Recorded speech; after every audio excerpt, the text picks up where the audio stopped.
നിങ്ങൾ കാറ്റ് വിതച്ചാൽ കൊയ്യുന്നത് ചുഴലിക്കാറ്റായിരിക്കും. ടെഹ്റാനിലെ ചരിത്രപ്രധാനമായ MK lab സ്ക്വയറിൽ പ്രത്യക്ഷപ്പെട്ട ഈ വാക്കുകൾ കേവലം ഒരു ചുവർ ചിത്രത്തിലെ വാചകങ്ങളല്ല, മറിച്ച് ലോകത്തിലെ ഏറ്റവും വലിയ സൈനിക ശക്തിയായ അമേരിക്കയ്ക്കുള്ള ഇറാന്റെ കൃത്യമായ രാഷ്ട്രീയ താക്കീതാണ്. തകർക്കപ്പെട്ട ഒരു അമേരിക്കൻ വിമാനവാഹിനി കപ്പലിന്റെ അവശിഷ്ടങ്ങൾക്കിടയിൽ നിന്ന് ഉയരുന്ന ഈ സന്ദേശം പശ്ചിമേഷ്യയിൽ രൂപപ്പെടുന്ന പുതിയ രാഷ്ട്രീയ യാഥാർത്ഥ്യങ്ങളുടെ പ്രതീകമാണ്. സൈനികമായി നേരിട്ടുള്ള ഏറ്റുമുട്ടലുകൾക്ക് പകരം പ്രതീകാത്മകമായ പ്രതിരോധത്തിലൂടെ സ്വന്തം നിലപാട് വ്യക്തമാക്കാനാണ് ഇറാൻ ഇതിലൂടെ ശ്രമിക്കുന്നത്. ടെഹ്റാനിലെ MK ലാബ് സ്ക്വയർ വെറും ഒരു കവലയല്ല, അത് ഇറാന്റെ വിപ്ലവ വീര്യത്തിന്റെയും രാഷ്ട്രീയ നിലപാടുകളുടെയും പ്രതിഫലന കേന്ദ്രമാണ്.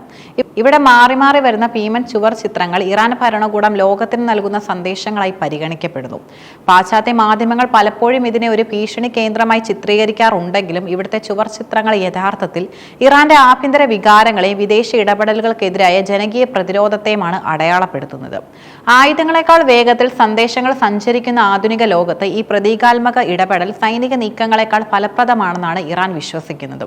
അമേരിക്കൻ നാവികസേനയുടെ കരുത്തുറ്റ വിമാനവാഹിനി കപ്പലായ USS എബ്രഹാം ലിങ്കണും യുദ്ധക്കപ്പലുകളും ഇറാന്റെ അതിർത്തികളോട് ചേർന്ന മേഖലയിൽ വിന്യസിക്കപ്പെട്ട സാഹചര്യത്തിലാണ് ഇത്തരമൊരു മുന്നറിയിപ്പ് ഇറാൻ ഉയർത്തുന്നത്. ഇതിനെ മുൻകരുതൽ നടപടി എന്ന് അമേരിക്ക വിശേഷിപ്പിക്കുമ്പോൾ മറ്റൊരു രാജ്യത്തിന്റെ വാതിക്കൽ ആയുധസജ്ജമായ കപ്പൽപ്പട എത്തിക്കുന്നത് ഭീഷണിയാണെന്ന് ഇറാൻ വാദിക്കുന്നു. അമേരിക്കൻ പ്രസിഡന്റ് ഡൊണാൾഡ് ട്രംപിന്റെ ആവശ്യമെങ്കിൽ ഉപയോഗിക്കാം എന്ന വ്യവസ്ഥയോടുള്ള സ്വാഭാവികമായ പ്രതികരണമാണ് ഇറാന്റെ ഭാഗത്തു നിന്നും ഉണ്ടാകുന്നത്. ഒരു പരമാധികാര രാഷ്ട്രം എന്ന നിലയിൽ തങ്ങളുടെ അതിർത്തിക്കരികിലെ ശത്രുരാജ്യത്തിന്റെ സൈനിക സാന്നിധ്യത്തെ ദേശീയ സുരക്ഷയ്ക്കുള്ള നേരിട്ടുള്ള ഭീഷണിയായി കാണാൻ ഇറാൻ നിർബന്ധിതരാകുന്നു.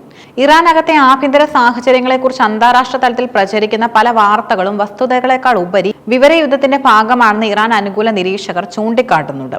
രാജ്യവ്യാപക പ്രതിഷേധങ്ങളുമായി ബന്ധപ്പെട്ട് 36,500 പേർ കൊല്ലപ്പെട്ടു എന്ന തരത്തിലുള്ള കണക്കുകൾ പാശ്ചാത്യ മാധ്യമങ്ങൾ ഉദ്ധരിക്കാറുണ്ട്. എന്നാൽ ഈ കണക്കുകൾ ഒരു സ്വതന്ത്ര അന്താരാഷ്ട്ര ഏജൻസിയും ഇതുവരെ സ്ഥിരീകരിച്ചിട്ടില്ല. ഇറാന്റെ ഇന്റർനാഷണൽ പോലുള്ള വിദേശ പിന്തുണയുള്ള മാധ്യമങ്ങൾ പുറത്തുവിട്ട രഹസ്യരേഖകളുടെ ഉറവിടങ്ങൾ പലപ്പോഴും അവ്യക്തമാണ്. ഭരണകൂടത്തെ അന്താരാഷ്ട്ര തലത്തിൽ ഒറ്റപ്പെടുത്താനും ആഭ്യന്തര അസ്ഥിരത വർദ്ധിപ്പിക്കാനുമുള്ള ആസൂത്രിത നീക്കമായി ഇതിനെ ഇറാൻ കാണുന്നു. പ്രതിഷേധ കാലങ്ങളിൽ ഇന്റർനെറ്റ് നിയന്ത്രണം ഏർപ്പെടുത്തുന്നതിനെതിരെ കടുത്ത വിമർശനങ്ങൾ ഉയരാറുമുണ്ട്. നെറ്റ് ബ്ലോക്സ് പോലുള്ള സംഘടനകൾ റിപ്പോർട്ട് ചെയ്ത തടസ്സങ്ങൾ സുരക്ഷാ സാഹചര്യങ്ങൾ മുൻനിർത്തി സ്വീകരിച്ച താൽക്കാലിക നടപടികളായാണ് ഇറാൻ വിശദീകരിക്കുന്നത്. വ്യാജ വാർത്തകളിലൂടെ രാജ്യത്ത് ലഹളയുണ്ടാക്കാൻ വിദേശ ഏജൻസികൾ ശ്രമിക്കുമ്പോൾ അത് തടയാൻ ഇന്റർനെറ്റ് നിയന്ത്രിക്കുക എന്നത് പരമാധികാര സംരക്ഷണത്തിന്റെ ഭാഗമാണെന്നും ഇറാൻ വ്യക്തമാക്കുന്നു. ഇസ്ലാമിക് റവല്യൂഷണറി ഗാർഡ് കോർപ്സ് കമാൻഡർമാർ നൽകുന്ന മുന്നറിയിപ്പുകൾ രാജ്യത്തിന്റെ ആക്രമണ രീതിയല്ല, മറിച്ച് പ്രതിരോധ ശേഷിയാണ് വെളിപ്പെടുത്തുന്നത്. ഉപരോധങ്ങളും സൈനിക ഭീഷണികളും കൊണ്ട് ഇറാനെ കീഴ്പ്പെടുത്തുമെന്ന അമേരിക്കയുടെ കണക്കുകൂട്ടലുകൾ തെറ്റാണെന്ന് തെളിയിക്കാനാണ് അവർ ശ്രമിക്കുന്നത്. സേന എക്കാലത്തെക്കാളും തയ്യാറാണെന്ന പ്രസ്താവന തങ്ങളുടെ പരമാധികാരത്തിന്മേലുള്ള ഏത് വെല്ലുവിളിയും നേരിടുമെന്ന ആത്മവിശ്വാസമാണ് നൽകുന്നത്. പശ്ചിമേഷ്യയിലെ ഇപ്പോഴത്തെ സംഘർഷ അവസ്ഥയെ ഏകപക്ഷീയമായി ഇറാന്റെ മാത്രം സൃഷ്ടിയായി കാണുന്നത് യാഥാർത്ഥ്യ വിരുദ്ധമാണ്. ദശാബ്ദങ്ങളായി തുടരുന്ന സാമ്പത്തിക ഉപരോധങ്ങളും അമേരിക്കയുടെ മേഖലയിലെ സൈനിക താവളങ്ങളും സൃഷ്ടിക്കുന്ന സമ്മർദ്ദമാണ് ഇറാനെ ഇത്തരത്തിൽ പ്രതികരിക്കാൻ പ്രേരിപ്പിക്കുന്നത്.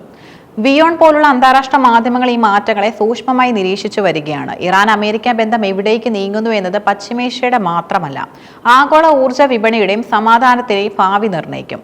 കാറ്റ് വിതയ്ക്കുന്നവർ ചുഴലിക്കാറ്റ് കൊയ്യുമെന്ന പഴമൊഴി പശ്ചിമേഷ്യയുടെ കാര്യത്തിൽ ഇന്ന് അക്ഷരാർത്ഥത്തിൽ ശരിയാവുകയാണ്. വൻ ശക്തികളുടെ ഇടപെടലുകളും ഉപരോധങ്ങളും തുടരുമ്പോഴും സ്വന്തം സ്വത്തും സുരക്ഷയും സംരക്ഷിക്കാൻ ഇറാൻ നടത്തുന്ന ശ്രമങ്ങൾ ചരിത്രപരമായി പ്രതിരോധത്തിന്റെ ഭാഗമാണ്. പശ്ചിമേഷ്യയുടെ ഭാവി സമാധാനപൂർണ്ണമാകണമെങ്കിൽ സൈനിക വിന്യാസങ്ങൾക്ക് പകരം നയതന്ത്ര ചർച്ചകൾക്കും പരസ്പര ബഹുമാനത്തിനുമാണ് മുൻഗണന നൽകേണ്ടത്. വൻ ശക്തികൾ ഏർപ്പെടുത്തിയ ദീർഘകാലത്തെ സാമ്പത്തിക ഉപരോധങ്ങൾ ഇറാന്റെ സാമ്പത്തിക ഘടനയും സാധാരണക്കാരുടെ ജീവിതത്തെയും ആഴത്തിൽ മുറിവേൽപ്പിച്ചിട്ടുമുണ്ട്. ലോകത്തിലെ ഏറ്റവും വലിയ എണ്ണ നിക്ഷേപമുള്ള രാജ്യങ്ങളിൽ ഒന്നായിട്ടും അന്താരാഷ്ട്ര വിപണിയിൽ എണ്ണ വിൽക്കുന്നതിലും ബാങ്കിംഗ് ഇടപാടുകൾ നടത്തുന്നതിലും ഏർപ്പെടുത്തിയ വിലക്കുകൾ ഇറാന്റെ വരുമാനത്തെ ഗണ്യമായി കുറച്ചു.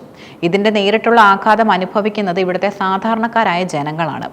ഇറാനിയൻ കറൻസിയായ റിയാലിന്റെ മൂല്യം കുത്തനെ ഇടിഞ്ഞത് പണപ്പെരുപ്പം ആകാശത്തോളം ഉയരാനും കാരണമായി. നിത്യോപയോഗ സാധനങ്ങളുടെയും ഭക്ഷണ സാധനങ്ങളുടെയും വില സാധാരണക്കാർക്ക് താങ്ങാവുന്നതിലും അപ്പുറത്തെത്തി. ഉപരോധങ്ങൾ മൂലം വിദേശത്തു നിന്നും ജീവൻരക്ഷാ മരുന്നുകളും മെഡിക്കൽ ഉപകരണങ്ങളും ഇറക്കുമതി ചെയ്യുന്നതിനും തടസ്സങ്ങൾ നേരിടുന്നത് ആരോഗ്യ മേഖലയെ വലിയ പ്രതിസന്ധിയിലാക്കിയിട്ടുമുണ്ട്. ക്യാൻസർ പോലുള്ള മാരക രോഗങ്ങൾക്കുള്ള മരുന്നുകളുടെ ക്ഷാമം വലിയ മാനുഷിക പ്രത്യാഘാതങ്ങളാണ് സൃഷ്ടിക്കുന്നത്.